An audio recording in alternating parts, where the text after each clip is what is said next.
The Prime Minister is on his legs. Please take your seat. आदरणीय सभापति जी,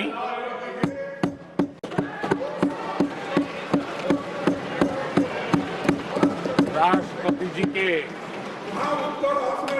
अभिभाषण पर आभार व्यक्त करने के लिए Take your seat.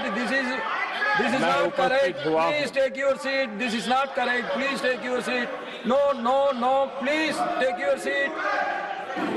आप बैठिए प्लीज. आप बैठिए please. Prime minister is on his legs. Please आप बैठिए. प्लीज आप बैठिए.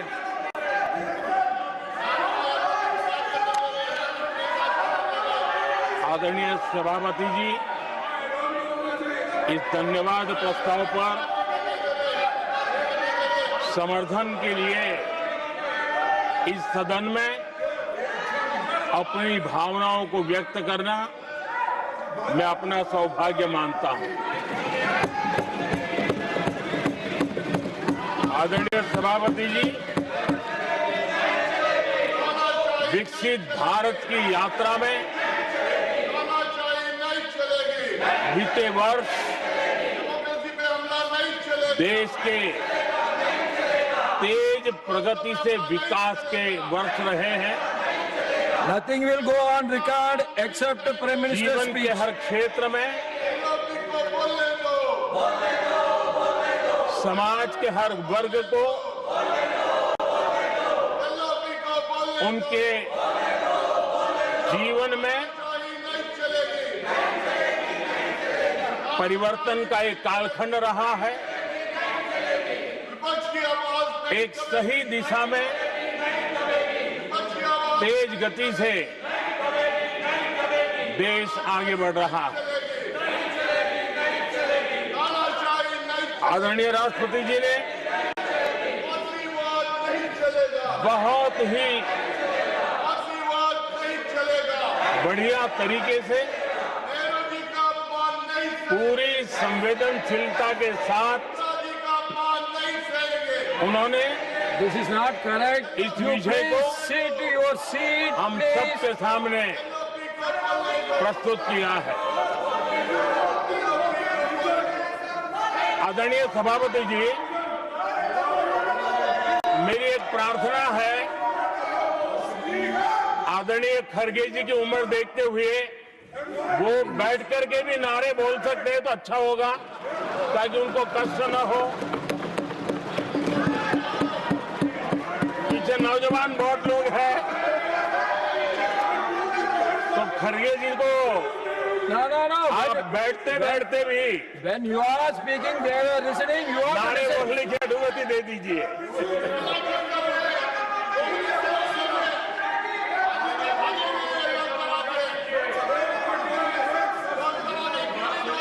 आदरणीय सभापति जी, राष्ट्रपति जी ने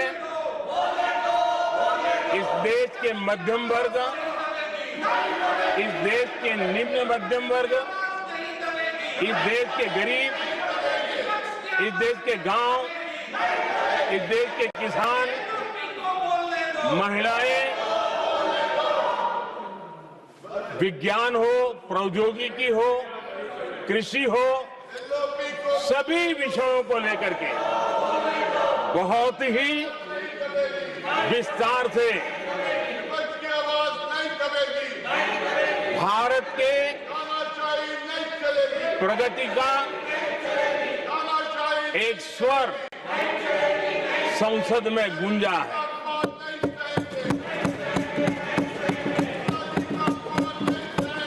देश के नौजवान भारत के सामर्थ्य को कैसे आगे बढ़ा रहे हैं, इसकी भी विस्तार से चर्चा की है। हर वर्ग के सामर्थ्य को उन्होंने शब्दांकित किया है। और इतना ही नहीं, आदरणीय राष्ट्रपति जी ने भारत के उज्जवल भविष्य के प्रति एक विश्वास व्यक्त किया है। ये अपने आप में हम सबके लिए प्रेरक है। आदरणीय सभापति जी, 21वीं सदी का प्रथम क्वार्टर पूरा हो चुका है, लेकिन ये दूसरा क्वार्टर जैसे पिछली शताब्दी में भारत की आजादी के जंग में दूसरा क्वार्टर बहुत ही निर्णायक बना था। मैं साफ साफ देख रहा हूं कि विकसित भारत के निर्माण की दिशा में ये दूसरा क्वार्टर भी उतना ही सामर्थ्यवान होने वाला है, उतना ही तेज गति से आगे बढ़ने वाला है। और इसलिए आदरणीय सभापति जी, राष्ट्र का हर व्यक्ति ये महसूस कर रहा है कि एक अहम पड़ाव पर हम पहुंच चुके हैं। अब न हमें रुकना है, न हमें पीछे मुड़ करके देखना है। I will not go against the rule. What you are doing आगे ही आगे देखना Please, है, my dear. I am not going to let गति से you चलना now. है। You please, my dear. और लक्ष्य को प्राप्त करके ही हमें सांस लेनी है, उस दिशा में हम आगे बढ़ रहे हैं। Nothing should go on सभापति record ji, except the Prime Minister's speech.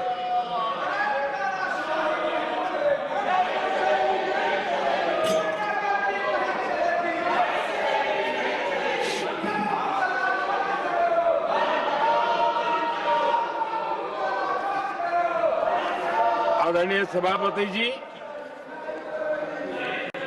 वर्तमान में अगर हम देखें तो भारत के भाग्य के अनेक सुयोग एक साथ हमें नसीब हुए। ये अपने आप में बहुत ही उत्तम संयोग है, ऐसा मैं मानता हूं। सबसे बड़ी बात है, विश्व के समृद्ध से समृद्ध देश भी बुजुर्ग होते जा रहे हैं। वहां की आबादी उम्र के उस पड़ाव पर पहुंची है हम जिन्हें बुजुर्ग के रूप में जानते हैं। हमारा देश ऐसा है जो विकास की नई ऊंचाइयां छू रहा है। उसी समय दिनों दिन हमारा देश युवा होता जा रहा है, युवा आबादी वाला देश है। ये अपने आप में एक बहुत अच्छा सुयोग है। आदरणीय सभापति जी, दूसरी तरफ मैं देख रहा हूं जिस प्रकार से विश्व का भारत के प्रति आकर्षण बढ़ा है, और उसमें भी विश्व भारत की टैलेंट का महात्म्य समझ रहा है।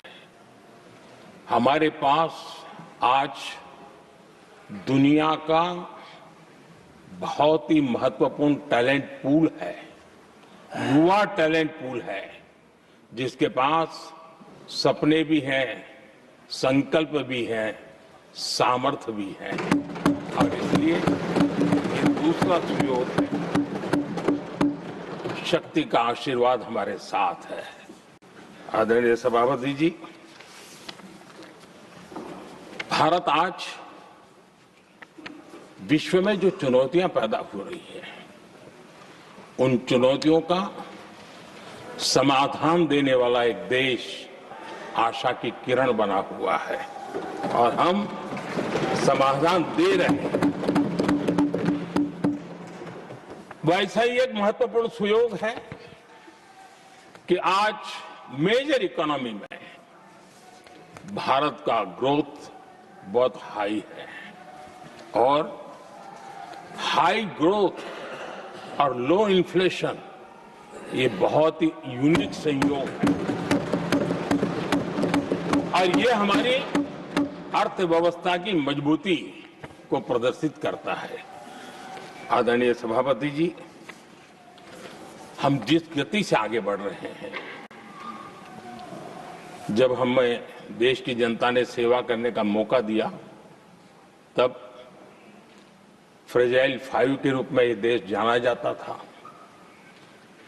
जब हमें अवसर मिला, तब देश आजाद हुआ, तब हम दुनिया में 6 नंबर की इकोनॉमी थे। लेकिन इन लोगों ने ऐसा एक हाल करके रखा कि 11 पे पहुंचा दिया। आज हम 3 पर जाने की दिशा में तेज गति से।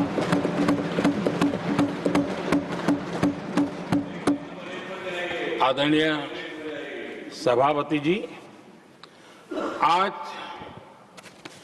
कोई भी सेक्टर देश कीजिए, चाहे साइंस हो, चाहे स्पेस हो, चाहे स्पोर्ट्स हो, हर क्षेत्र में आज भारत एक कॉन्फिडेंस के साथ, आत्मविश्वास से भरा हुआ भारत है।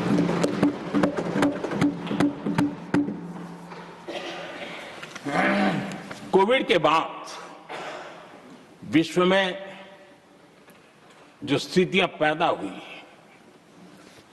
और ऐसी नई नई चीजें जुड़ती गई, आज दुनिया संभल नहीं पा रही है। ऐसे में साफ साफ नजर आ रहा है कि दुनिया एक नए ग्लोबल ऑर्डर की तरफ, नए वर्ल्ड ऑर्डर की तरफ आगे बढ़ रहा है। सेकेंड वर्ल्ड वॉर के बाद एक वर्ल्ड ऑर्डर बना था, अब एक नए वर्ल्ड ऑर्डर की तरफ विश्व बहुत तेजी से आगे बढ़ रहा है।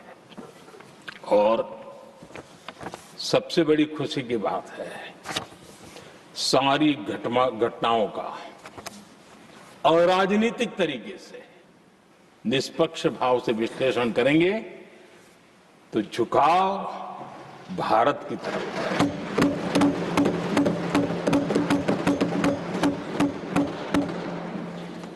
विश्व मित्र के रूप में, विश्व बंधु के रूप में आज भारत अनेक देशों का विश्वस्त पार्टनर बना है और हम कंधे से कंधा मिला करके विश्व कल्याण की दिशा में भी अपनी उचित भूमिका निभा रहे हैं, अपने सामर्थ्य से सहाय भी कर रहे हैं। आदरणीय सभापति जी, आज पूरा विश्व ग्लोबल साउथ की चर्चा करता है, लेकिन उस चर्चा के सूत्रधार के रूप में आज भारत वैश्विक मंचों पर ग्लोबल साउथ की बुलंद आवाज बन गया है।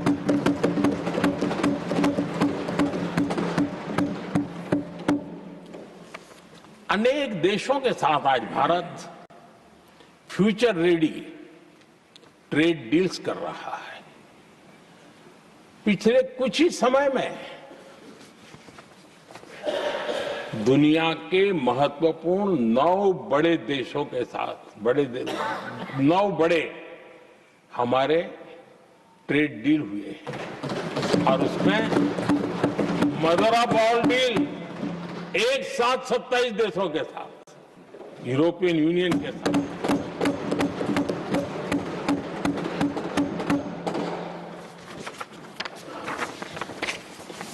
जो लोग थक गए,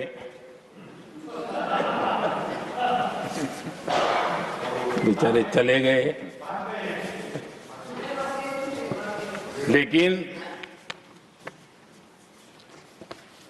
कभी न कभी उनको जवाब देना पड़ेगा कि देश की ऐसी हालत कैसे बना के रखी थी कि दुनिया का कोई देश हमसे डील करने के लिए आगे नहीं आता था।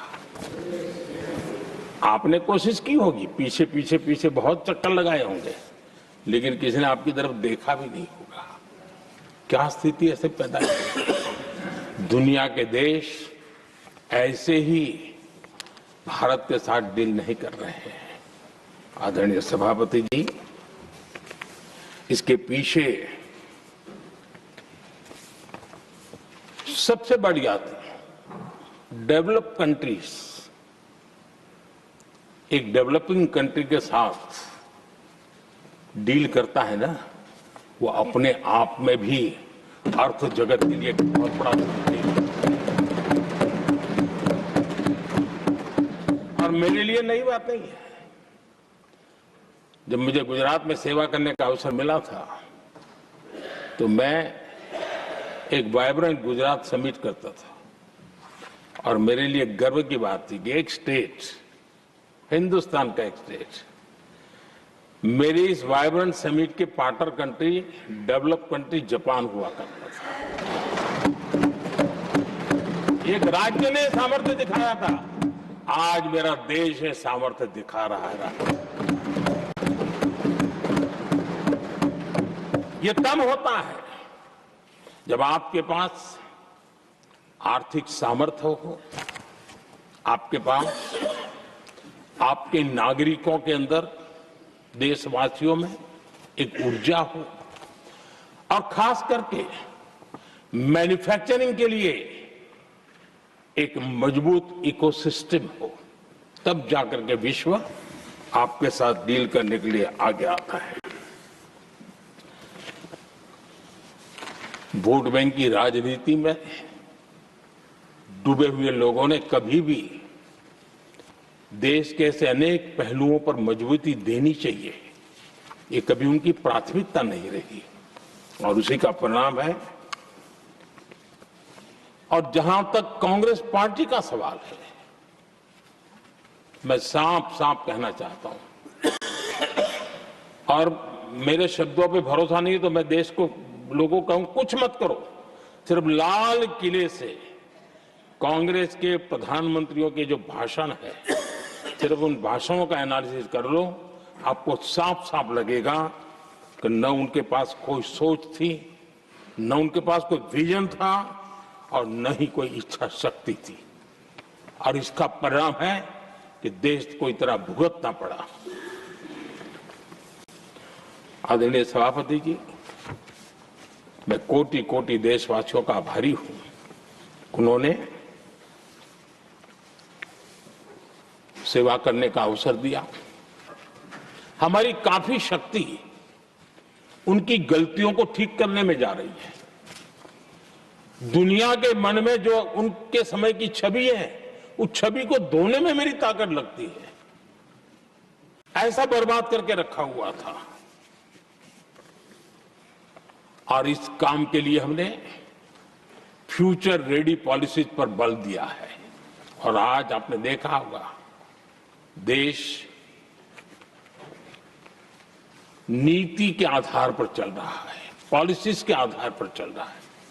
एडोकिज्म को हमने त्याग कर दिया है और उसके कारण विश्व का विश्वास बनता है। हमने रिफॉर्म, परफॉर्म, ट्रांसफॉर्म के मंत्र को लेकर के आगे बढ़े और आज स्थिति ऐसी है कि देश रिफॉर्म एक्सप्रेस पर सवार हो चुका है।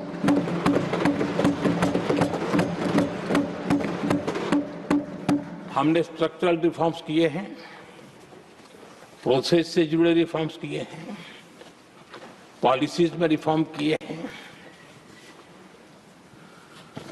हमारा मैन्युफैक्चरिंग सेक्टर, हमारे उद्यमी ये सशक्त हो, भारत की हर चीज का वैल्यू एडिशन हो, उस दिशा में हमने प्रयास किया है। और मैं आज विश्वास के साथ कह सकता हूं, आज भारत विश्व के साथ स्पर्धा करने के लिए पूरी तरह तैयार है।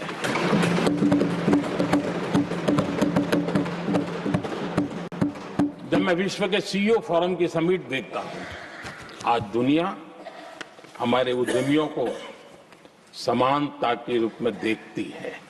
और जब पिछले दिनों सभी दलों के डेलीगेशन विश्व में गए थे, ये भाव उन्होंने भी अनुभव किया और आकर के मुझे सभी दल के माननीय सांसदों ने अपने अनुभव बता रहे थे, बड़ा गर्व से कह रहे थे कि हाँ, बराबरी से बात हो रही है। ये हमारे लिए अपने आप में बात है। आदरणीय सभापति जी, एमएसएमई का बहुत बड़ा नेटवर्क जितना सामर्थ्यवान होता है वो लंबे अरसे तक इकोनॉमी को एक ताकत देता है।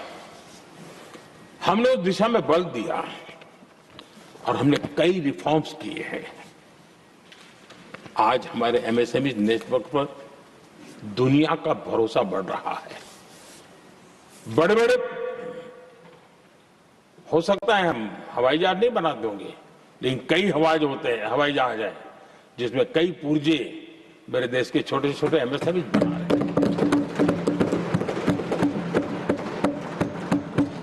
आदरणीय सभापति जी, देश में हुए इन प्रयासों का नतीजा सबके सामने है। बड़े बड़े देश भारत के साथ व्यापारिक संबंध बनाने के लिए बहुत ही आतुर है। यूरोपीय संघ का ट्रेड डील हो, अमेरिका के साथ अभी हुआ जो ट्रेड डील हो, और कल हमारे पीयूष जी ने सदन में विस्तृत जानकारी भी दी है, और पूरा विश्व खुल करके इस ट्रेड डील का तारीफ कर रहा है। और उसमें जब यूरोपियन यूनियन के साथ ट्रेड डील हुआ तो विश्व को भरोसा हुआ कि अब वैश्विक स्तर पर स्थिरता की संभावना बढ़ेगी। अमेरिका के साथ ट्रेड डील होने के बाद विश्व को और भरोसा हो गया कि जो स्थिरता की एहसास हो रहा था अब गति का भी एहसास होने लगा है। अब विश्व के लिए शुभ संकेत। आदरणीय सभापति जी, इसका सबसे बड़ा लाभ हमारे देश के नौजवानों को होगा। और जब मैं नौजवान कहता हूं तो उसमें मध्यम वर्ग का भी नौजवान होता है, शहर का नौजवान भी होता है, गांव का नौजवान भी होता है, बेटा भी होती है, बेटी भी होती है। और इसलिए उसे टुकड़ों में न देखा जाए। मेरे देश के युवा के सामर्थ्य का हमें गौरव करना चाहिए, और उनके लिए पूरा विश्व बाजार अब खुल चुका है। अब उनके लिए अवसर ही अवसर है। और मैं उनको कहता हूं, आइए दोस्तों, मैं आपके साथ कंधे से कंधा मिलाकर के खड़ा हूं। हिम्मत कीजिए, बढ़िए। देश आपके साथ खड़ा है और दुनिया आपका स्वागत करने के लिए इंतजार कर रही है। आदरणीय सभापति जी, जिस प्रकार से दुनिया में हमारे युवा प्रोफेशनल्स की मांग बढ़ रही है, इवन केयर गिवर्स की मांग बढ़ रही है, हर कोई मिलता है हमें इस प्रकार के लोग चाहिए। इस प्रकार कुछ लोग तो अपना स्पेशल ऑफिस यहां बना रहे हैं रिक्रूट करने के लिए, योग्य टैलेंट की खोज के लिए। इसका मतलब हुआ कि भारत के प्रोफेशनल्स के लिए भी विश्व में बहुत बड़े अवसर बन रहे हैं। आदरणीय सभापति जी, ये संसद का उच्च सदन ये एक प्रकार से राज्यों का प्रतिनिधित्व करता है।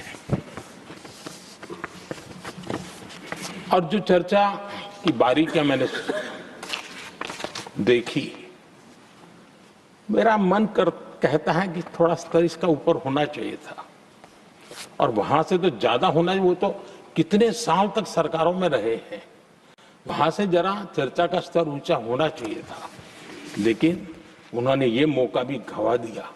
देश उन पर कैसे भरोसा कर सकता है। आदरणीय सभापति जी, मैं कल एक माननीय सदस्य को सुन रहा था। यूं तो वो अपने आप को राजा कहलाने में बहुत गर्व करते हैं, लेकिन वे आर्थिक असमानता की चर्चा कर रहे थे। बताइए, जो खुद को राजा माने और वो आर्थिक असमानता की बात करे, तो आपको लगता है कि क्या यही देखने के बाकी रह गए थे क्या? आदरणीय सभापति जी, हमारे टीएमसी के साथियों ने काफी कुछ कहा। जरा खुद को अपने गरिमा में देखें। निर्मम सरकार पतन के जितने भी पैरामीटर्स हैं, उन सब पैरामीटर्स में नए नए रिकॉर्ड बनाते जा रहे हैं और यहां उपदेश दे रहे हैं। क्या हाल करके रखा हुआ है। ऐसी निर्मम सरकार से वहां के लोगों का भविष्य अंधकार के अंदर डूब रहा है, लेकिन इनको कोई परवाह नहीं है।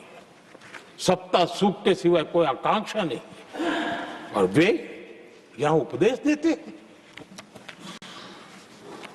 घुसपैठ।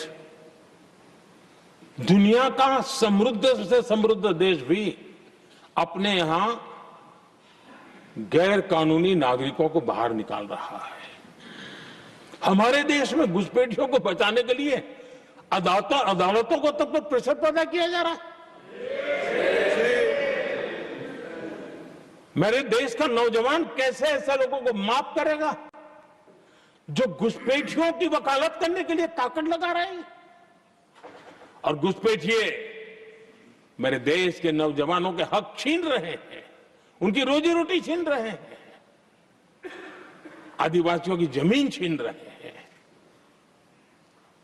बेटे बेटियों की जिंदगी पर खतरे पैदा हो रहे हैं, लेकिन उनके लिए महिलाओं पर अत्याचार होते रहे।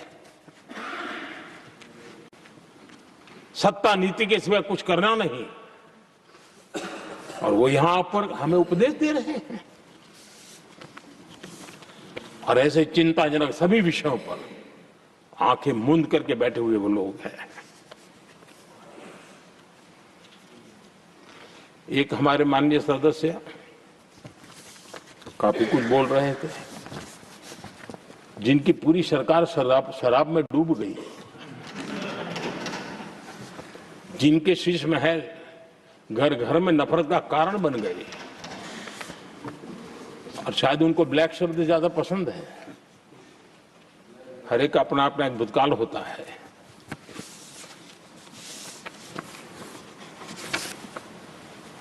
पता नहीं ब्लैक के साथ उनका क्या पुराना रिश्ता है। आदरणीय सभापति जी, ऐसे सभी साथियों से मैं आज जरूर कहूंगा, तुम कितना दुनिया को धोखा दोगे, तुम कितना दुनिया को धोखा दोगे। आईना देख लिया तो अपनी सच्चाई कहां छिपाओगे।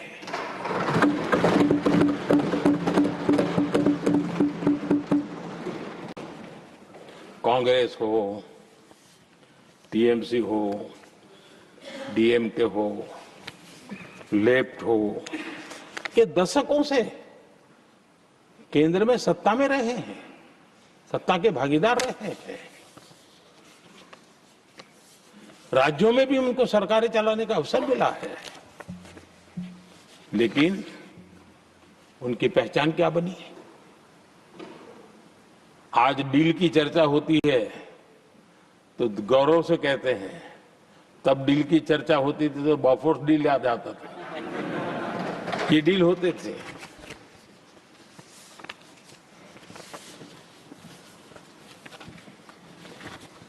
उन्होंने सिर्फ जेब भरने का काम किया। नागरिकों के जीवन में बदलाव आना उनकी प्राथमिकता नहीं थी। आदरणीय सभापति जी, मैं कुछ उदाहरणों के साथ भी बात बताना चाहता हूं, क्योंकि यहाँ चर्चा में ये सारे विषय आए हैं और इसलिए मुझे कहना बहुत जरूरी है। अब एक उदाहरण देता हूं मैं बैंकिंग सेक्टर का। बैंकिंग सेक्टर एक प्रकार का अर्थव्यवस्था की ग्रिड होता है। 2014 से पहले फोन बैंकिंग का कालखंड था। नेता के फोन जाते थे और उसके आधार पर करोड़ों रुपया दे दिए जाते थे, और गरीबों को तो बैंकों में दुत्कार मिलती थी, नफरत होती थी। देश की 50% से ज्यादा आबादी बैंक के दरवाजे तक नहीं देख पाई थी। कांग्रेस के नेताओं के फोन पर अरबों रुपये लोगों को दे दिए गए, और जो ले जाते थे वो अपनी पर्सनल प्रॉपर्टी मान करके पैसे हजम कर जाते थे। यही खेल चलता रहा। कांग्रेस और यूपीए के राज में और आज जो इंडी अलायंस बन करके बैठे हैं उनके राज में बैंकिंग व्यवस्था तबाही के कगार पर खड़ी थी।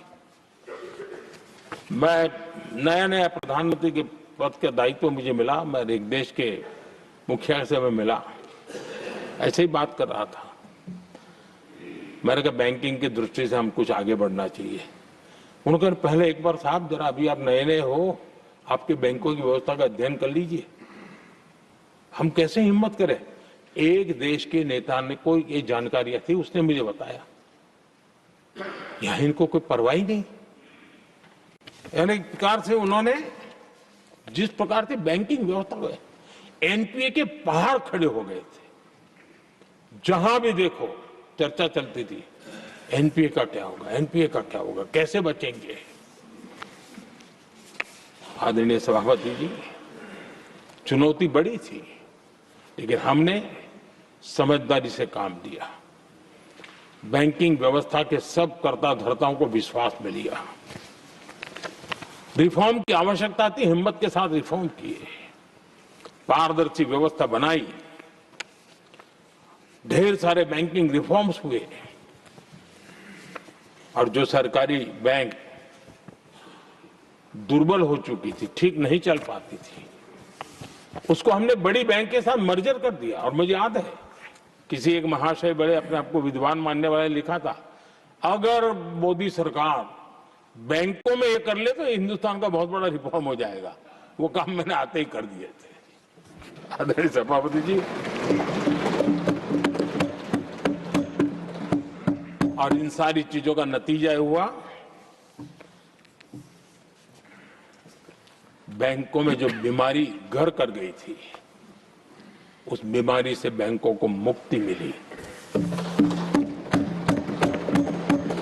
बैंकों का स्वास्थ्य सुधरा, लगातार सुधरा, अभी भी तेजी से आगे दौड़ रहे हैं।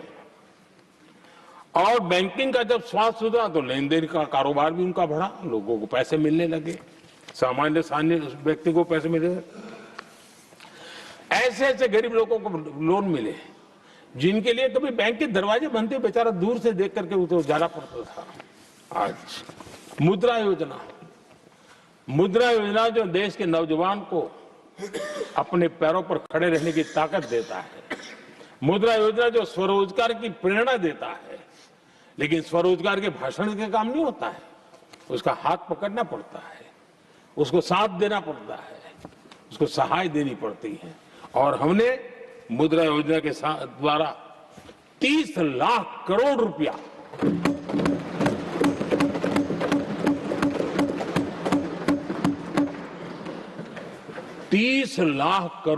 से ज्यादा लोन मुद्रा योजना के माध्यम से और बिना गारंटी देश के नौजवानों के हाथ में दिया और उन्होंने अपने कारोबार को आगे बढ़ाया। और गर्व की बात है, उसमें बहुत बड़ी मात्रा में माताएं बहनें भी हकदार बनी, लाभार्थी बनी।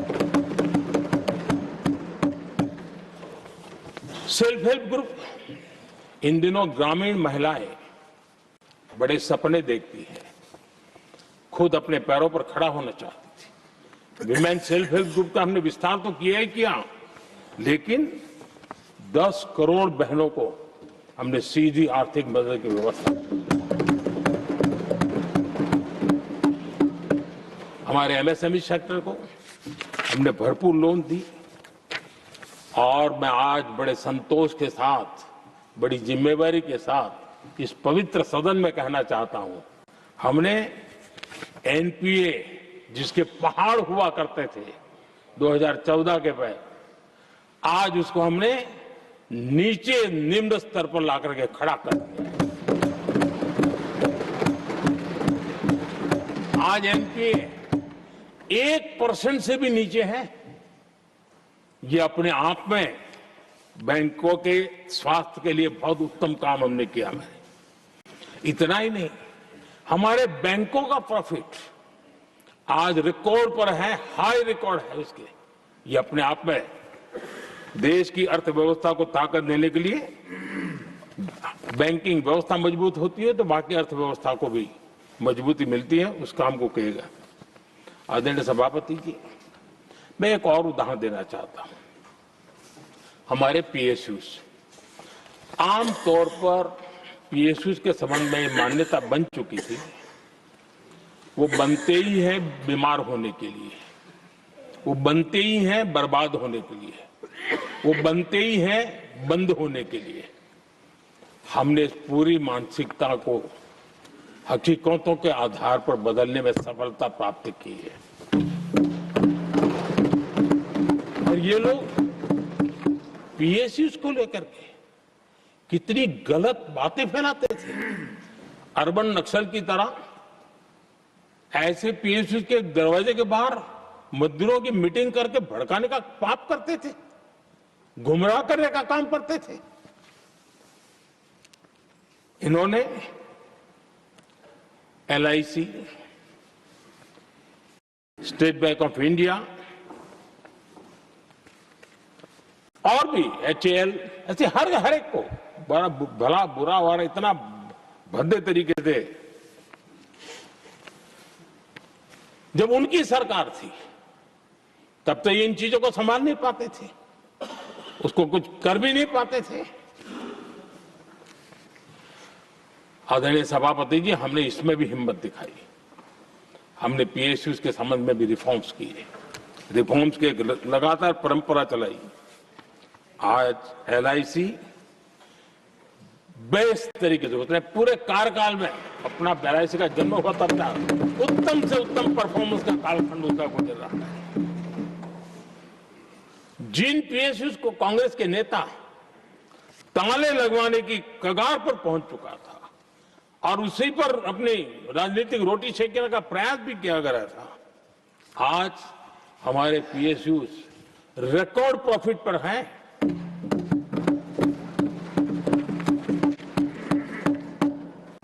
इतना ही नहीं, वे अपने परफॉर्मेंस से मेक इन इंडिया को भी गति दे रहे हैं। मेक इन इंडिया का जो सपना है उसका पूरा करने में वे भी एक बहुत बड़े कैटलिस्ट एजेंट के रूप में आज भूमिका अदा कर रहे हैं। रिकॉर्ड संख्या में रोजगार बना रहे हैं। इतना ही नहीं, हमारे कुछ पीएसयूज आज विश्व के अंदर जा रहे हैं, विश्व में भी अपनी ताकत दिखा रहे हैं, विश्व के साथ जुड़ रहे हैं, दुनिया के कई देशों के विकास यात्रा में वो भागीदार बन रहे हैं। आज हमारे पीएसयूज को बहुत बड़े बड़े ऑर्डर देश से भी और देश के बाहर से भी मिलने लगे हैं। ये अपने आप में मैं जो कहता हूं ना, एक बहुत महत्वपूर्ण पड़ाव पर ये देश 25 साल है, उसका संकेत यहां नजर आता है। आदरणीय सभापति जी, कांग्रेस ने विश्वासघात करने के विषय में भी हमारे देश के अन्नदाता को भी नहीं छोड़ा। इस देश में 10 करोड़ किसान ऐसे हैं जिनके पास 2 हेक्टेयर से भी कम जमीन है, छोटे किसान हैं। उनकी तरफ कभी परवाह नहीं की गई, उनकी तरफ कभी देखा नहीं गया, नहीं उनके दिमाग में ये छोटे किसानों का कोई महात्म्य था। उनको लगता है कुछ बड़े लोगों को संभाल लिया तो गाड़ी चल जाएगी, और यही राजनीति करते रहे। आदरणीय सभापति जी, हमारे दिल में छोटे किसान के प्रति एक दर्द था। हम जमीनी हकीकतों से परिचित थे और उसी के कारण हम पीएम किसान सम्मान निधि योजना लेकर गए। और आप इतने कम समय में हमारे इन छोटे किसानों के खाते में 4 लाख करोड़ रुपया हमने दिया है। 4 लाख करोड़ रुपया आंकड़ा छोटा नहीं होता है आदरणीय सभापति जी। और उसने हमारे छोटे किसानों को एक नई ताकत दी है, नए सपने देखने का सामर्थ्य दिया है। और मुझे पक्का विश्वास है कि हमारा किसान उस दिशा में जरूर भारत की आशा अपेक्षा के अनुरूप परिणाम देगा।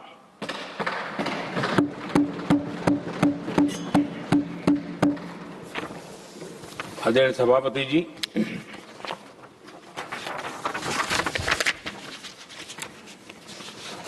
यहां कुछ साथियों ने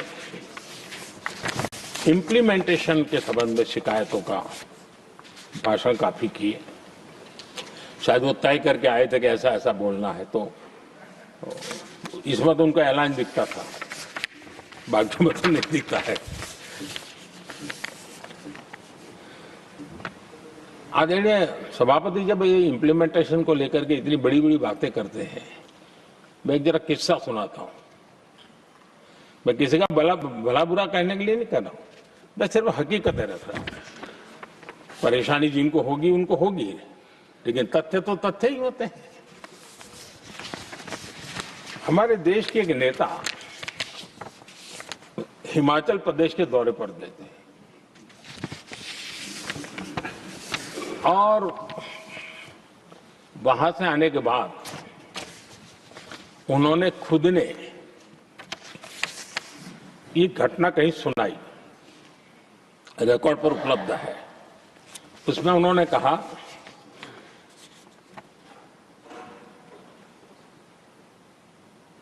उस नेता ने क्या कहा, मैं उन्हीं के शब्द पढ़ रहा हूं। काफी लंबे समय तक मुझे योजना आयोग से संघर्ष करना पड़ा, क्योंकि वे पहाड़ी क्षेत्रों के लिए अलग योजनाएं बनाने को तैयार ही नहीं थे। मैं हिमाचल प्रदेश गई थी। जब मैं वापस आई तो मैंने योजना आयोग में कहा कि हमारे कामदारों को, वर्कर्स को जीप की जरूरत नहीं है, बल्कि खच्चरों की आवश्यकता है, ताकि कम से कम उन पर सामान आदि लादा जा सके। आगे उन्होंने कहा, लेकिन मुझे बताया गया हम पैसा तो जीप के लिए ही देंगे, क्योंकि खच्चरों के लिए पैसे देने की पॉलिसी नहीं है। इसी भाषण में आगे वो कहती हैं, अब वहां सड़कें ही नहीं थी। उनका कहने का कारण यह था कि हिमाचल में जहां वो गई वहां सड़कें ही नहीं थी।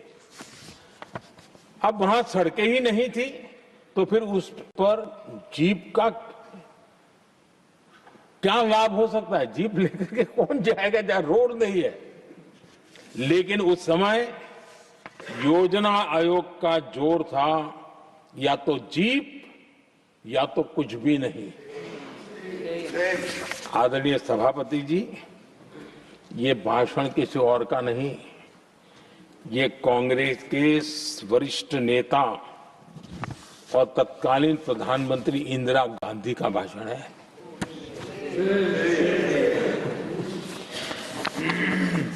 कांग्रेस के लंबे शासनकाल में यही कार्यशैली रही, और जिसको इंदिरा जी खुद जानती भी थी कि ये पाप चल रहा है, लेकिन इस कार्य संस्कृति को सुधारने के लिए उन्होंने कोई कदम नहीं उठाया।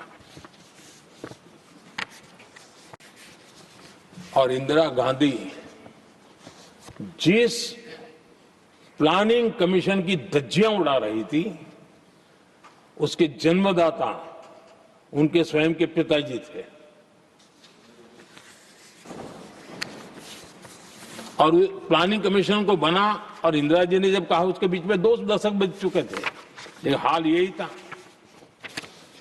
और 2014 तक सब दुखी थे, सब परेशान थे, सब गलती देख रहे थे, लेकिन सुधार करने की तैयारी नहीं। 2014 के बाद जब आपने हमें मौका, और कांग्रेस ने जिस प्रकार से प्लानिंग कमीशन अटकाना, लटकाना, भटकाना वाली कार्यशैली बना दी थी, 2014 में जब हमें मौका मिला तो हमने आकर के काम किया, प्लानिंग कमीशन को खत्म कर दिया और नीति आयोग को बनाया। आज नीति आयोग बहुत तेज गति से काम कर रहा है। अब देखिए एस्पिरेशनल डिस्ट्रिक्ट, वो भी एक बड़ा प्रेरक उदाहरण है। और मैं तो देख रहा हूं कि डेवलपिंग कंट्रीज के लिए, विकास के लिए एक मॉडल के रूप में वैश्विक संस्थाएं इसको अनुमोदन दे रही है। ये एस्पिरेशनल डिस्ट्रिक्ट की ये सफलता बनी है। देश के कई जिले ऐसे थे जिसको पिछड़े मान करके छोड़ दिया गया था और वहां करोड़ों लोगों की जो मौलिक जरूरतें थी उसको भी नकार दिया गया था। उनको तो ऐसे ही जीने के लिए मजबूर कर दिया गया था और जो पिछड़े इलाके थे वो और पिछड़े होते गए और बर्बादी आती गई। और हालत तो सरकार में ऐसी थी कि जब किसी को पनिशमेंट ट्रांसफर करनी होती थी, पनिशमेंट पोस्टिंग देना होता तो ऐसे ही जिलों में भेजा जाता था ताकि और खराब करे वो। ये हाल बन गया था, ये वर्क कल्चर बन गया था। हमने इस स्थिति को बदला। सबसे पहला आग्रह किया, यंग होनहार अफसरों को लगाया जाएगा और पूरा 3 साल का मौका उसको दिया जाए काम करने का। एक के बाद हम निर्णय किए और आज देखिए किसी समय छत्तीसगढ़ का हमारा बस्तर एस्पिरेशनल डिस्ट्रिक्ट में था, आज वो बस्तर पूरे देश में बस्तर ओलंपिक के नाम से चर्चा में है।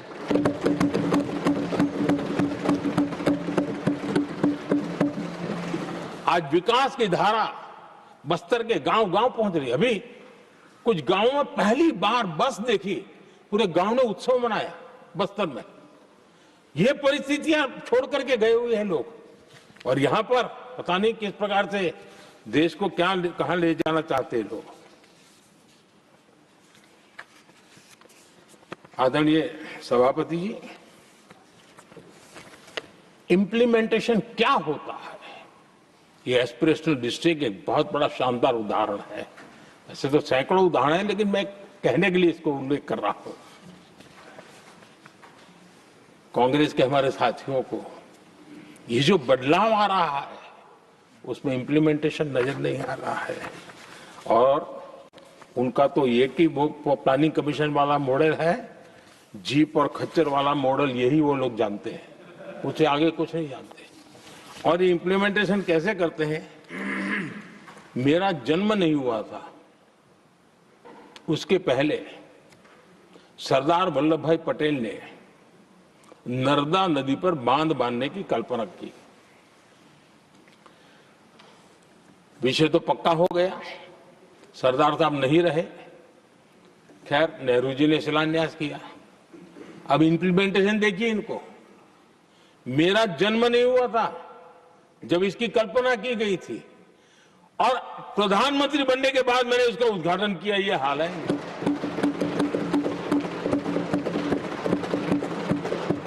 और उनका इंप्लीमेंटेशन देखिए, मुझे मुख्यमंत्री रहते हुए 3 दिन अनशन पर बैठना पड़ा था नर्मदा सरदार सरोवर डैम के लिए, मेरे राज्य के किसानों के लिए। मैंने अपने आप को दांव पर लगा दिया था, तब जाकर के भारत सरकार को झुकना पड़ा और तब जाकर के सरदार सरोवर डैम के कंस्ट्रक्शन को गति मिली और यहां मैं पहुंचा तब मुझे उसका उद्घाटन करने का सौभाग्य मिला। और आज कच्छ तक हावड़ा बीएसएफ के लोग जहां बैठते हैं वहां तक नर्मदा का शुद्ध पानी पीने के लिए पहुंच रहा है। इंप्लीमेंटेशन क्या होता है? और यहां पर इम्प्लीमेंट किसी ने शब्द पकड़ा दिया, हर एक के मुंह से वही निकल रहा था। हमने कांग्रेस की कार्यशैली को बदलने के लिए, जब मैंने देखा कई ऐसे काम थे अटके पड़े हुए, कोई पूछने वाला नहीं थे फाइलों में, और पॉलिटिकल फायदे के लिए अनाउंसमेंट कर दिए, दिए जला दिए, पत्थर लगा दिए, करना कुछ नहीं। आखिरकार मैंने एक टेक्नोलॉजी वाला प्लेटफॉर्म बनाया यहां आकर के, प्रगति के नाम से। ये प्रगति प्लेटफॉर्म का मैं उदाहरण देता हूं, आप हैरान हो जाएंगे। मुझे एग्जैक्ट याद नहीं है, लेकिन शायद हिमाचल में एक ट्रेन उन्होंने पार्लियामेंट में घोषित की थी, शायद ऊना और कोई। मेरे आने तक वो कागज पर भी उसका ड्राइंग नहीं बना था, बताओ, और चुनाव जीतने के लिए वो घोषणा कर दी। प्रगति के अंदर मेरे सामने विषय आया, ऐसे कई विषय मेरे सामने आए और उस प्रगति के अंदर हमने एक एक प्रोजेक्ट क्यों अटके हुए, कॉस्ट किस डिपार्टमेंट के काम में क्या मुसीबत आई है, किसने गलत तरीके से इसको आगे बढ़ाया और बजट तो बढ़ता ही गया था। जो योजना 900 करोड़ में होनी थी वो 90,000 करोड़ तक पहुंच जाए, ये हाल करके रख दिया था इन्होंने। हमने एक टेक्नोलॉजी प्लेटफॉर्म बनाया, हर महीने बैठा, अभी मैंने 50वां एपिसोड पूरा किया उस मीटिंग का, और लगातार उस काम करते करते और संबंधित राज्यों को भी बिठाया, उनकी कठिनाइयों को भी समझा, उसके इम्प्लीमेंटेशन में कौन मिनिस्ट्री का परेशानी हो रही है, किस स्टेट की परेशानी हो रही है, किस कानून की परेशानी हो रही है, हर एक की बारीकी से देखा।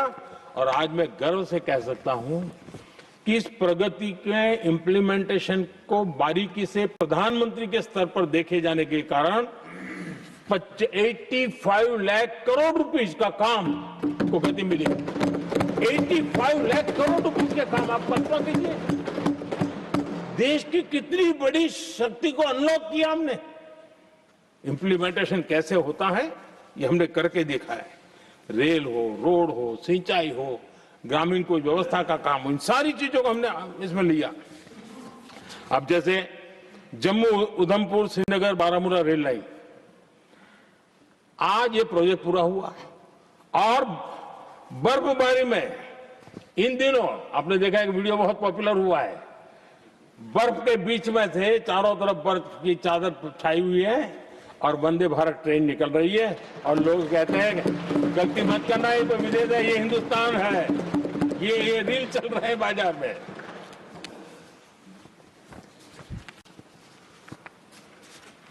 लेकिन 3 दशक तक यही प्रोजेक्ट लटका हुआ था। 3 दशक, 30 साल, आप कल्पना कर सकते, 2 पीढ़ी आगे बढ़ जाए, ये यही के अटके पड़े थे। हमारी सरकार ने इसको पूरा किया।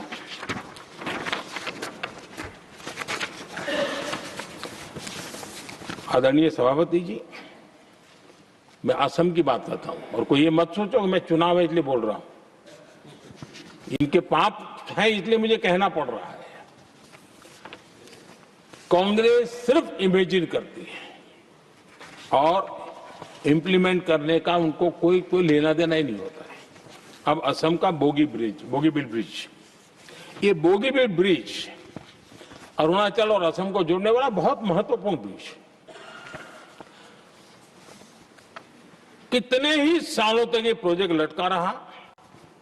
हमने प्रगति के माध्यम से इसको रिव्यू किया और असम सहित पूरे नॉर्थ ईस्ट को बहुत बड़ी सुविधा वाला ये काम हमने पूरा किया। आदरणीय सभापति जी,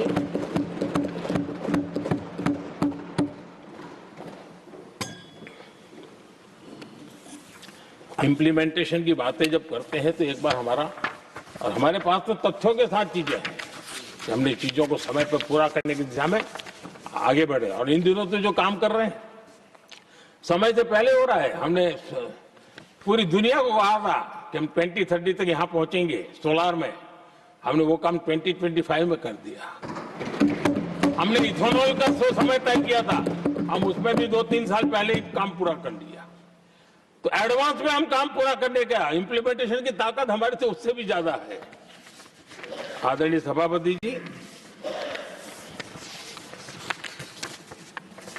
भाजपा हो, एनडीए हो, हमारा अप्रोच, चीजों की तरफ देखने का हमारा दृष्टिकोण, समस्या के समाधान के लिए हमारी सोच और कांग्रेस के बीच में आसमान जमीन का अंतर है, बहुत फर्क है।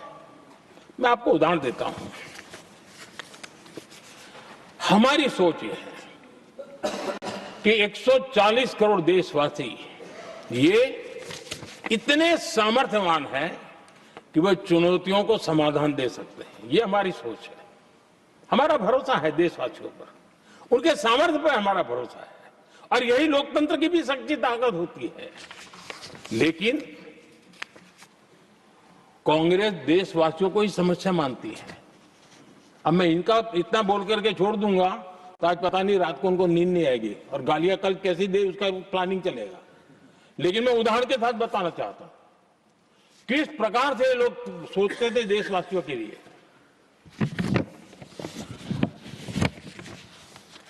देश के लोगों के बारे में नेहरू जी और इंदिरा जी की सोच क्या थी, मैं उसके विषय में बताना चाहता हूं। इंदिरा जी एक बार ईरान गए थे और ईरान में वो भाषण दे रही थी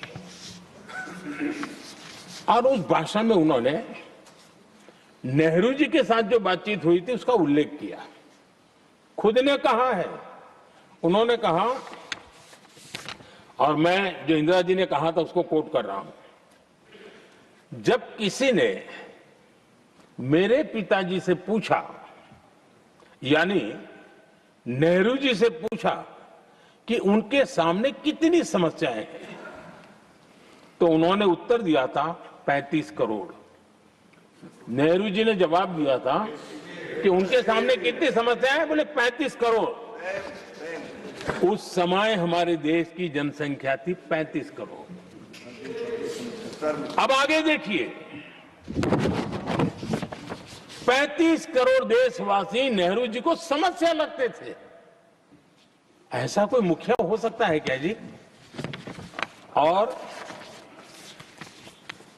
इस बात का उदाहरण देते हुए इंदिरा जी ने आगे कहा कि आज देश की जनसंख्या 57 करोड़ है, इसलिए मेरी समस्याओं की संख्या भी उतनी ही बड़ी है। यानी पिताजी को 35 करोड़ समस्या वाले देशवासी लगते थे, अब 57 करोड़ उनको समस्या। कोई ऐसा हो सकता है जो अपने ही देशवासियों को समस्या माने? ये फर्क है उनकी सोच और हमारी सोच में, ये फर्क है उनके अप्रोच और हमारे अप्रोच में।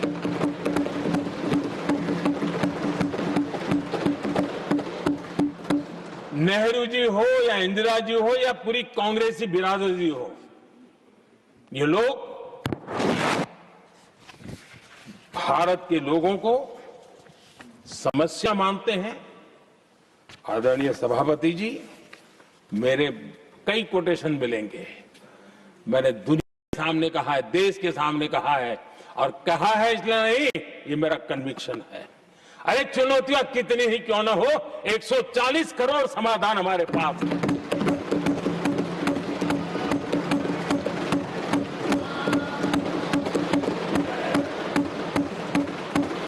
हमारे लिए देशवासी समर्थक की पूंजी है।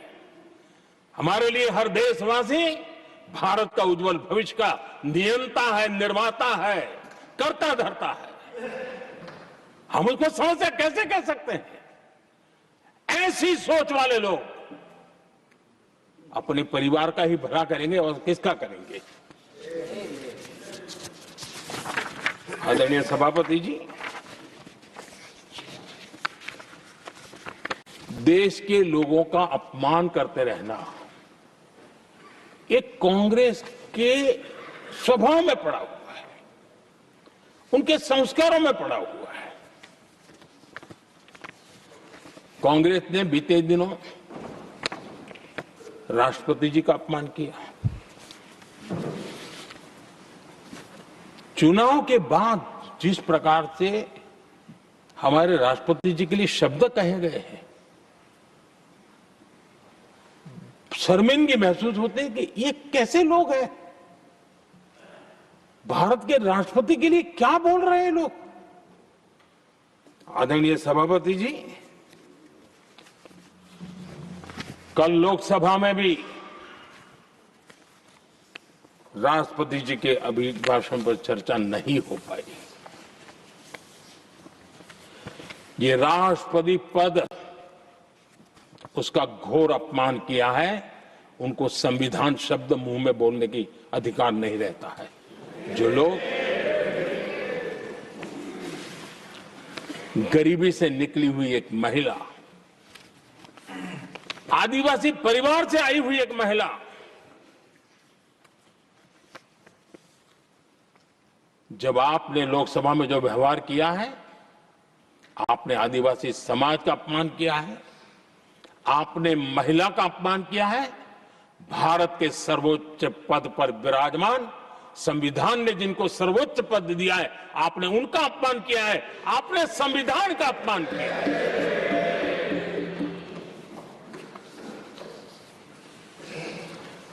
आदरणीय सभापति जी, उनको कुछ भी लगता हो, कांग्रेस को ये गुनाह की Honorable members, it is now 6 p.m. If the House agrees, we may sit beyond 6 p.m. till disposal of the motion of thanks and the presidential address. Do I have the leave of the House to extend the sitting beyond 6 p.m.? Thank you. आदरणीय सभापति जी, समय बढ़ाने के लिए मैं आपका और सदन का बहुत आभार व्यक्त करता हूं।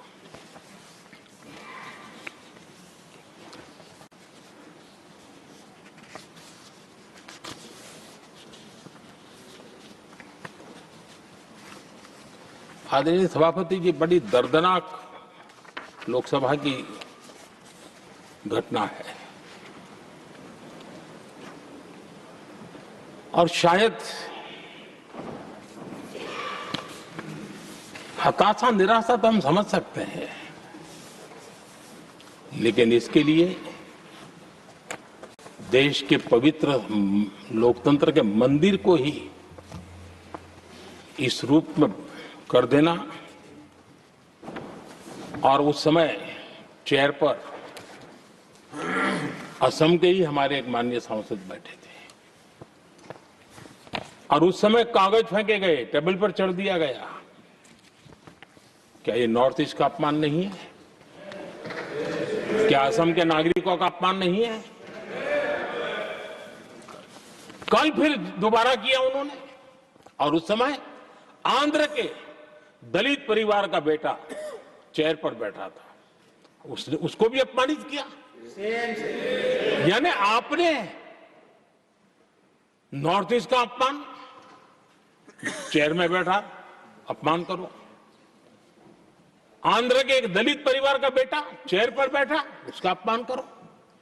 सदन ने इनको काम दिया हुआ है, सबने मिलकर के काम दिया हुआ है, लेकिन वो दलित समाज से आते हैं, इसलिए आप अपमान करते हो।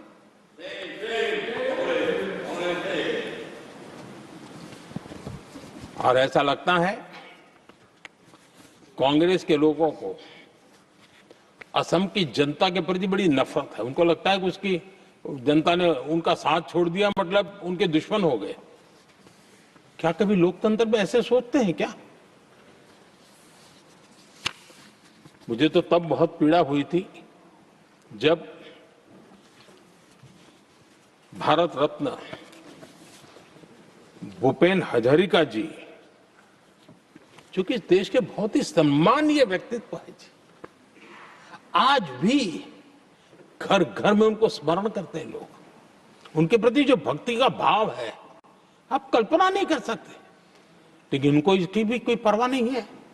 और जिस प्रकार से, और हमारा सौभाग्य था कि हमने भूपेन हजारिका जी के देश के लिए जो उनका योगदान था, नॉर्थ ईस्ट जैसे इलाके से पूरे देश को अपने वाणी से, अपने विचारों से, अपनी अभिव्यक्ति से बांध के रखा था। हमने भारत रत्न देने का निर्णय किया, इस पर भी इनको ऐतराज।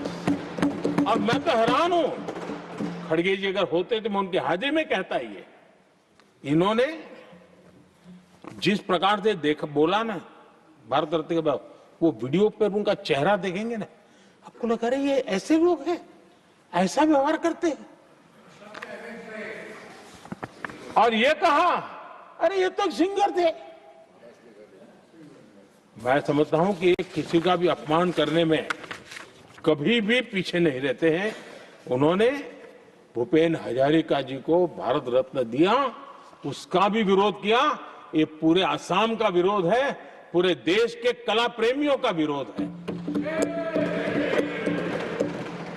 और मुझे पक्का विश्वास है असम कभी भी इस अपमान को भूलने वाला नहीं है।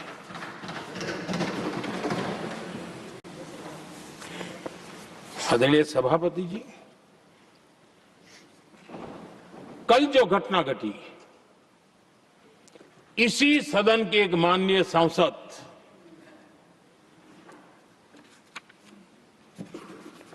कांग्रेस के शातिर दिमाग जिनका है, ऐसे एक युवराज ने उनको गद्दार कह दिया। अहंकार कितने सातवें आसमान पर पहुंच चुका है इनका। और कांग्रेस को छोड़कर के कितने ही लोग निकले हैं, कांग्रेस के कितने टुकड़े हुए हैं, कई लोग दूसरे दलों में गए हैं, लेकिन औरों को तो किसी को गद्दार नहीं कहा उन्होंने। लेकिन कल सांसद को गद्दार इसलिए कहा क्योंकि वो सिख थे। ये सिखों का अपमान था, एक गुरुओं का अपमान था। और कांग्रेस के अंदर जो कूट कूट करके सिखों के प्रति नफरत भरी पड़ी है ना, उसका वो अभिव्यक्ति थी।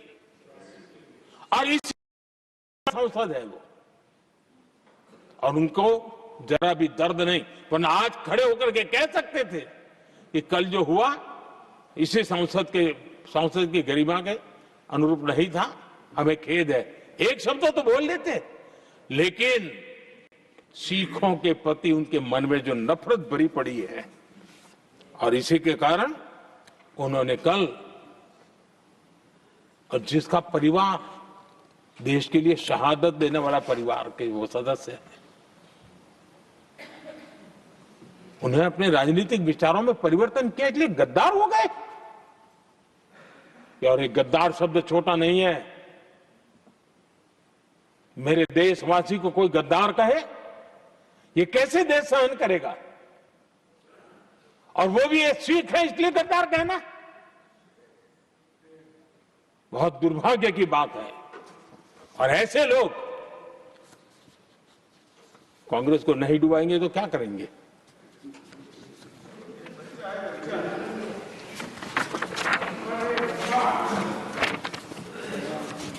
आदरणीय सभापति जी, एक तरफ ये दृश्य है और दूसरी तरफ हमारे सदानंद जी मास्टर का दृश्य है।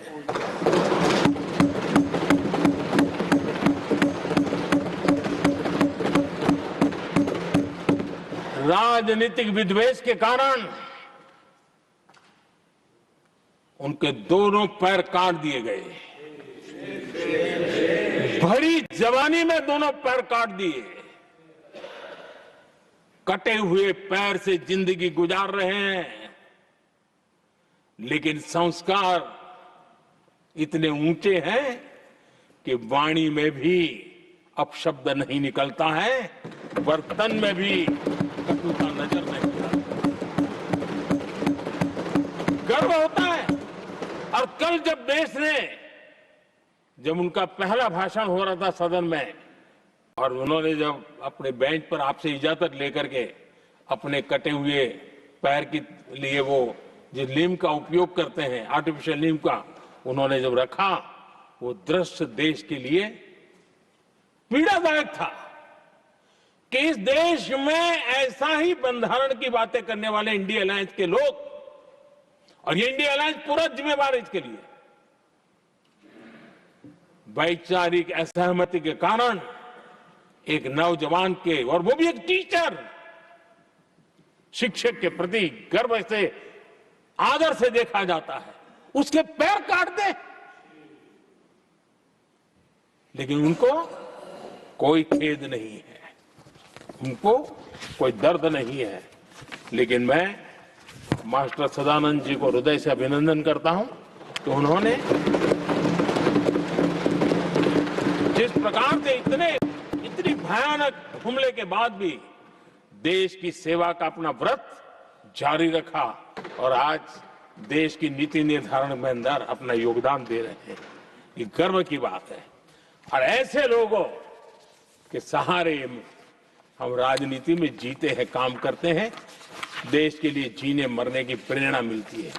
ये संस्कार हमें पाए हैं ऐसे लक्षावधि कार्यकर्ताओं के तब से पाए हुए हैं।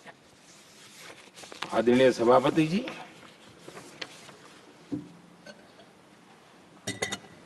इन दिनों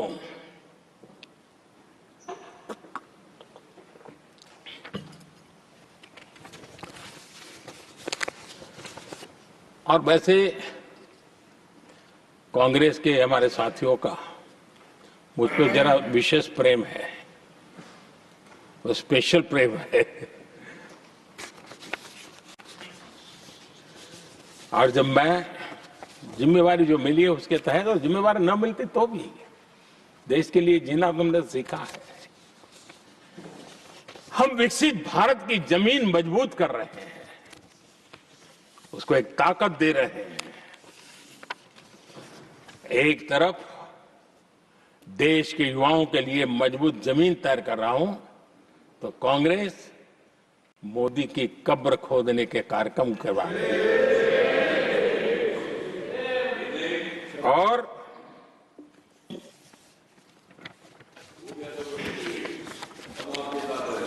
मोहब्बत की दुकान खोलने वाले मोदी तेरी कब्र खुदेगी के नारे लगा रहे हैं जी। ये कौन सी मोहब्बत की दुकान है जो देश के ही किसी नागरिक के कब्र खोदने के सपने देखती हो? ये कौन सा संविधान से उन्होंने सीखा है जो देश के ही किसी नागरिक के कब्र खोदने की बात करते हो? क्या ये संविधान का अपमान नहीं है? क्या ये मानवता का अपमान नहीं है? क्या ये सार्वजनिक जीवन की मर्यादाओं का अपमान नहीं है? और उनको इसका कोई खेद नहीं है। अगर इसके बाद क्या बयान देंगे? बयान देखो, प्रधानमंत्री राज्यसभा में भी रो रहा था।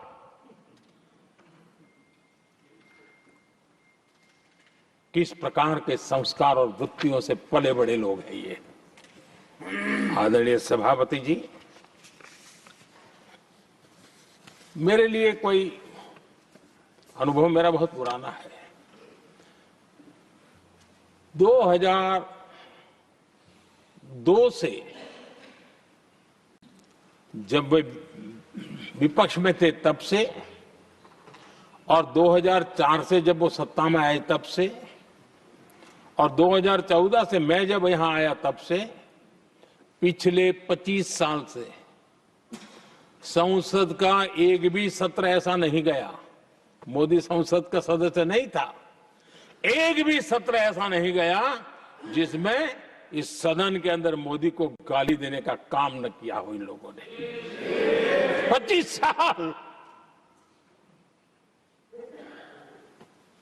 और मुझे किसी ने पूछा था, मोदी जी आपके स्वास्थ्य का क्या राज है? मैंने कहा मैं डेली 2 किलो गाली खाता हूं।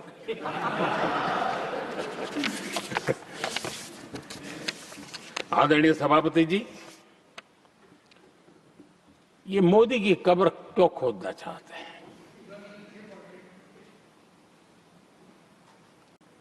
ये सिर्फ नारा नहीं है, ये इनके भीतर पड़ी हुई नफरत का प्रतिबिंब है, इसकी अभिव्यक्ति है। और वे इसलिए हैं, हमने 370 की दीवार गिरा दी, इसलिए वो मोदी की कब्र खोदना चाहते हैं। हमने नॉर्थ ईस्ट में बम, बंदूक और आतंक का जो छाया बना रहता था, नॉर्थ ईस्ट में शांति और विकास का राह अपनाई, इसलिए वो मोदी की कब्र खोदने पर सोच रहे हैं। पाकिस्तानी आतंकियों को घर में घुस करके जवाब देते हैं, इसलिए मोदी की कब्र खोदने की बात करते हैं। ऑपरेशन सिंदूर करते हैं, इसकी उनको परेशानी होती है और इसलिए वो मोदी की कब्र खोदते हैं। माओवादी आतंक से देश को मुक्ति दिलाने के लिए साहसपूर्ण कदम उठा रहे हैं, इसलिए मोदी की कब्र खोदती है आपको। हमें नेहरू जी ने देश के साथ बहुत बड़ा अन्याय किया था, सिंधु जल समझौता करके। उस सिंधु जल समझौते को हमने एबेंस में डाल दिया। क्या इसलिए आप मोदी की कब्र खोदने के नारे लगा रहे हो?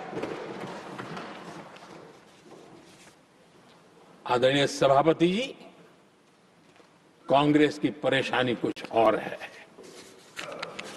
ये पचा नहीं पा रहे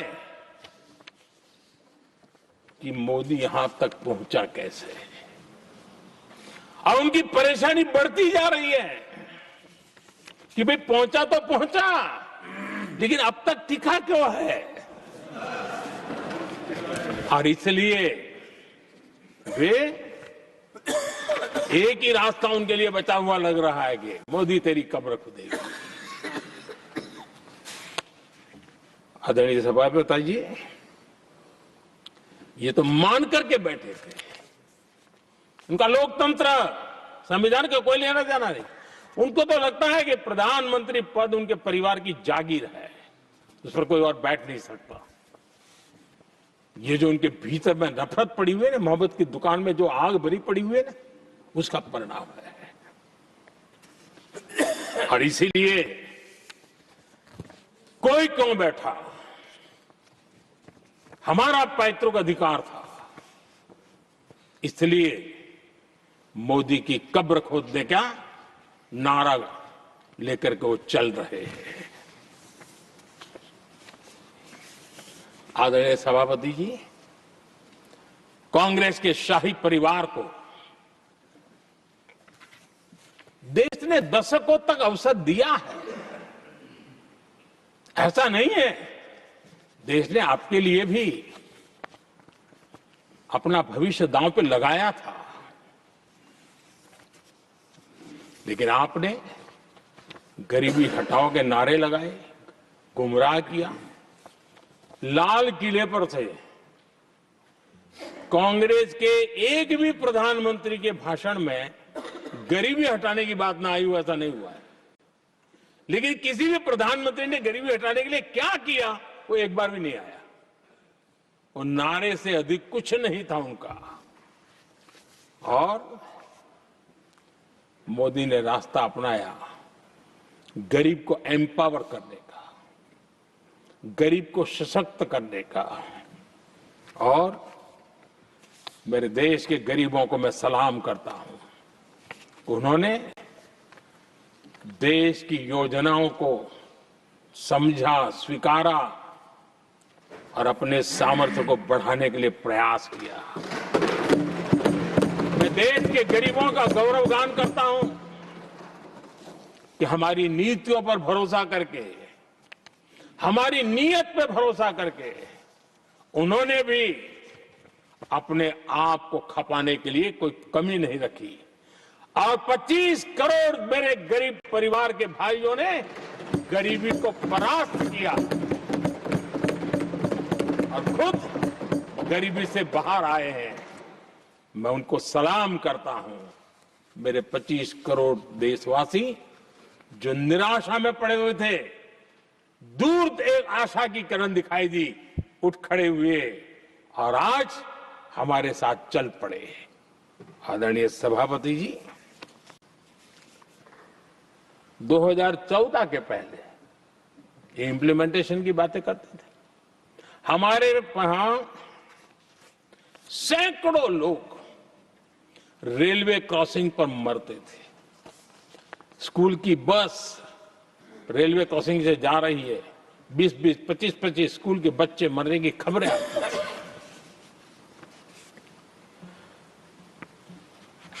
अनमैन्ड रेलवे क्रॉसिंग, वो इतना बड़ा काम नहीं था कि नहीं कर सकते थे। ये काम भी मुझे करना हुआ और हमने सारे अनमैन्ड क्रॉसिंग बंद कर दिए, लाखों लोगों की जिंदगी बचा ली। इसलिए ये मोदी की कब्र खोदना चाहते हैं। आदरणीय सभापति जी, 2014 से पहले इस देश में 18,000 गांव ऐसे थे जिनको बिजली का मतलब पता नहीं था। बिजली का कोई तार होता है, कोई बल्ब होता है, कोई लट्टू जलता हुआ उसमें उजाला निकलता, पता नहीं था उनको। 18,000 गांव 2014 के बाद जब आपने हमें दायित्व देशवासियों ने दिया, उन 18,000 गांव जिन्होंने कभी बिजली का मुंह तक नहीं देखा था, बिजली का शब्द भी नहीं सुना था, उन गांवों में उजाला पहुंचाया। इसलिए इनको मोदी की कब्र खोदने के सिवाय अब कोई रास्ता नहीं दिख रहा है। आदरणीय सभापति जी, वो भी एक वक्त था जब देश में बार बार खबरें आती थी, मीडिया में हेडलाइन हुआ करती थी, सरहद की स्थिति के संबंध में बयान आते थे। गोला बारूद नहीं है, बुलेट प्रूफ जैकेट नहीं है, बर्फ के बीच खड़ा है, बर्फ में खड़े रहने के लिए जो जूते चाहिए वो जूते तक नहीं उसके पास, ये खबरें आती थी। हमने देश के जवानों के लिए खजाने खोल दिए, देश के जवानों को जो चाहिए वो देने की कर पड़ी। और इसलिए वो चाहते कि अब तो कोई रास्ता बचा नहीं है, बस कब्र खुदेगी मोदी की, यही एक रास्ता उनके लिए बचा है। आदरणीय सभापति जी, एक बार उत्तर प्रदेश के वर्तमान मुख्यमंत्री जी ने सदन में भाषण करते करते वो रो पड़े थे। दिमागी बुखार के कारण बच्चे, अनगिनत बच्चे मर रहे थे। इनको कभी सूझा नहीं कि इस दिमागी बुखार से मुक्ति दिलाई जा सकती है। आदरणीय सभापति जी, आंख की बीमारी ट्रकोमा, लोग परेशान होते थे, आंखें चली जाती थी और विज्ञान प्रगति कर चुका था, हो सकता था, वो नहीं कर सकते थे। हमने दिमागी बुखार से भी मुक्ति दिलाई और हमने ट्रकोमा से भी देश के लोगों की आंखें बचाई। यही सफलताएं हैं, यही संवेदनशीलता है, समाज के लिए जीने मरने का यही संकल्प है। पल पल, तिल तिल समाज के लिए बिताना, घिसना, झलना, वो उनको परेशान कर रहा है। तब जाकर के मोदी तेरी कब्र खुदेगी, ये मंत्र लेकर के चल रहे हैं, ये सपने देख करके चल रहे हैं और बातें लोकतंत्र की करते हैं। मोहब्बत की दुकान के साइन बोर्ड लगाते हैं। क्या सार्वजनिक जीवन में ऐसी नफरत होती है? आदरणीय सभापति जी, इनकी सरकार रिमोट से चलती थी, मेरी सरकार भी रिमोट से चलती है। 140 करोड़ देशवासी मेरा रिमोट है।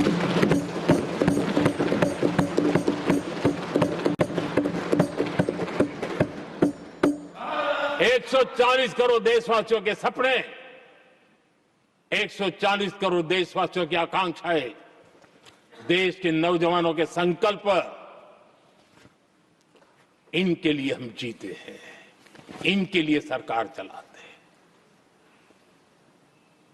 सत्ता हमारे लिए सुख का रास्ता नहीं है, सत्ता हमारी लिए सेवा का माध्यम है।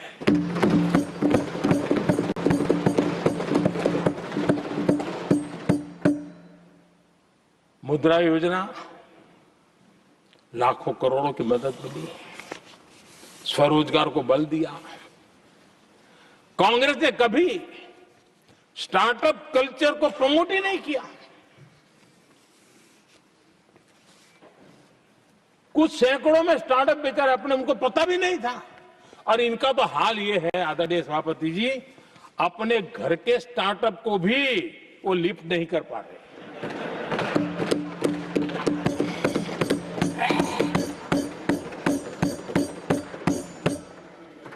और हमारी सरकार में आज 2 लाख से ज्यादा स्टार्टअप है। और जब सफलता एक के बाद एक जन सामान्य के दिलों को जीतती है ना, तब जाकर के उनके पास एक ही रास्ता बचा है, मोदी तेरी कब्र खुदेगी। लेकिन उस हमारा याद कीजिए, बीएसएनएल को लेकर के चुटकुले चलते थे, कार्टून बनते थे। आज स्वदेशी 4G स्टैक हमने खड़ा कर दिया। 5G दुनिया में सबसे तेज गति से रोल आउट करने का काम हमने कर दिया। कम्युनिकेशन की नई जनरेशन, नई टेक्नोलॉजी, नई सोच, इसको हमने आगे बढ़ाया। और इसलिए दर्द जुबान पे आ रहा है, मोदी तेरी कब्र खुदेगी। आदरणीय सभापति जी, गरीब की सेवा ये मेरा सौभाग्य है। 4 करोड़ गरीबों को पक्के घर देना मैं जीवन में सुकून मानता हूं। बिजली, पानी, गैस का सिलेंडर, टॉयलेट की सुविधा, मुझे लगता है कि हाँ, परमात्मा ने मुझे सही दिशा में काम करने की प्रेरणा दी है। पहली बार गांव की महिला गर्व से कह रही है, हाँ मैं लखपति दीदी बनी हूं, तो दूसरी कह रही है इस साल तक मैं लखपति दीदी बन जाऊंगी। जो बन गई है उनको जब पूछता हूं, नहीं बोले साहब अब तो करोड़पति के लिए सोच रहे हैं। ये जो मिजाज बदला है, जो आत्मविश्वास बढ़ा है, और ऐसे देश के कोटि कोटि जनों के आशीर्वाद जिस इंसान पर हो, कोटि कोटि माताओं बहनों का जिस पर रक्षा कवच हो,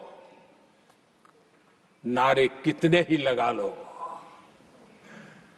कब्र तुम नहीं खोद पाओगे। ये देश की शक्ति, आशीर्वाद रूपी कवच, माताओं बहनों का मेरे प्रति जो भाव रहा है, जिस श्रद्धा भाव से मैंने माताओं बहनों की सेवा करने का काम किया है, जिनको कोई पूछता नहीं था उसको मोदी पूजाता है। यही करना है, और ये आशीर्वाद ही है जो इनको चूभते हैं, और इसलिए कब्र खोदना चाहते हैं। आदरणीय सभापति जी, चोरी करना जिनका पुश्तैनी धंधा है, जिन्होंने एक गुजराती की सरनेम भी चुरा ली,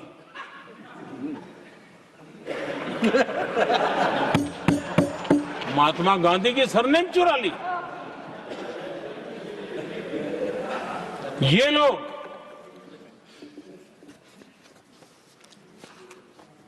और देश की जनता इतनी समझदार कि ऐसी ऐसी पटक देती है, ऐसी पटक देती है लोगों को। आदरणीय सभापति जी, हम एक विकसित भारत का सपना लेकर के चले, और आज वो सपना देश के लोगों की ऊर्जा के कारण संकल्प में बदल चुका है। आज कहीं पर भी जाइए, हर कोई ये कहता है कि 2047 तक विकसित भारत बनना है, और मैं हैरान हूं, कुछ हमारे साथी सदन में इतने निराशावादी, इतने जमीन से कटे हुए लोग, बदलती हुई दुनिया से अनभिज्ञ लोग, पता नहीं क्या बोल रहे हैं। वो कहते हैं हम मोदी ये भी 2047 की क्या बोल रहा है, 2047 किसने देगा है? हमारे देश के लिए, आजादी के लिए जो लड़ते थे, जो फांसी के तख्त पर चढ़ जाते थे, जो लाठियां खाते थे, गोलियां खाते थे, जो काला पानी की सजा के लिए अंडमान निकोबार के सेल्यूलर जेल में जिंदगी बिता देते थे, लक्षावधि नौजवान अपने पढ़ाई का, भविष्य का सोचे बिना, कोई परवाह किए बिना सिर्फ देश के लिए सोचने के लिए निकल पड़े थे। क्या उन्होंने कभी ये सोचा होता कि यार हमारे कालखंड में तो आजादी मिलेगी नहीं, कि मैं क्यों करूं? तो क्या देश कभी आजाद होता? ये इतने निराशावादी लोग हैं कि जब मैं डिजिटल इंडिया की बात करता था, मैं फिनटेक की चर्चा करता था, मैं यूपीआई की बात करता था, तो ये कहते थे अरे इस देश में गरीब आदमी मोबाइल फोन पर कैसे पैसों का कारोबार करेगा। 3 साल के भीतर भीतर देश ने दिखा दिया ये हो सकता है। और मैं हैरान था जिस दिन ऐसा भाषण संसद में हुआ, देश का मीडिया भी, मैं भी, ऐसे लोग, उनकी जो इकोसिस्टम है वो नाच रही थी कि देखिए मोदी को तगड़ा जवाब दिया। मोदी ने जवाब नहीं दिया।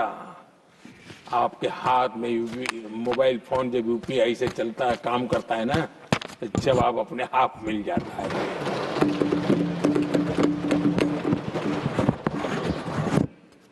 आदरणीय सभापति जी, कांग्रेस के समय एक व्यंग चला करता था और आमतौर पर कहा हुआ और सीरियस नेचर की चर्चा में भी आता था, हंसी मजाक में भी आता था। इंडिया मिस द बस, ये कॉमन वर्ड हो चुका भाई, मौका गंवा दिया, बाजी हाथ से चली गई। इंडिया मिस द बस, ये हमेशा होता था। आदरणीय सभापति जी, आज भारत कोई बस मिस नहीं कर रहा है, आज भारत काफिले का नेतृत्व कर रहा है।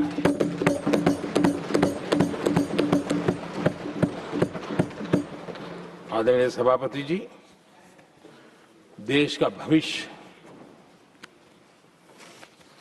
उज्जवल बनाना है, वर्तमान भी उज्जवल बनाने के लिए अविरत कार्य करना होता है। हम विकसित भारत के सपने के लाइट में 5 वर्ष की योजना बनाते हैं और हर वर्ष का बजट बनाते हैं और हम दिशा तय करके चलते हैं हम, क्योंकि हमारे लिए अगला चुनावी लक्ष्य नहीं होता है, हमारा लक्ष्य है 2047 विकसित। अरे चुनाव तो आएंगे जाएंगे, मेरा देश अजरा अमर रहने वाला है और हम देश की युवा पीढ़ी के हाथ में समृद्ध हिंदुस्तान देने का सपना लेकर के चलेंगे। जिन बच्चे जो आज घर में बालक है ना, उनको भी मैं देख करके सोचता हूं कि मैं इसके हाथ में ऐसा हिंदुस्तान देकर के जाऊं ताकि हमें अपने काम का संतोष हो। 2047 क्यों, 2047 क्यों, ये बातें करते हैं। आदरणीय सभापति जी, आज जिस प्रकार से हम इनिशिएटिव लिए, चाहे स्पेस हो, साइंस हो, टेक्नोलॉजी हो, समंदर की गहराई हो, जल थल नभ अंतरिक्ष, हर क्षेत्र में नए संकल्प, नई ऊर्जा, नए कदम और नई सिद्धियों को लेकर के देश आज आगे बढ़ रहा है। हम ग्रीन हाइड्रोजन पर काम कर रहे हैं, हम आने वाले युग को समझ पा रहे हैं। हम क्वांटम कंप्यूटिंग की बात कर रहे हैं, हम एआई मिशन को लेकर के चल रहे हैं और आज दुनिया मानने लगी है कि एआई मिशन भारत बहुत कुछ दुनिया को दे सकता है। ये विश्वास आज दुनिया में बना है।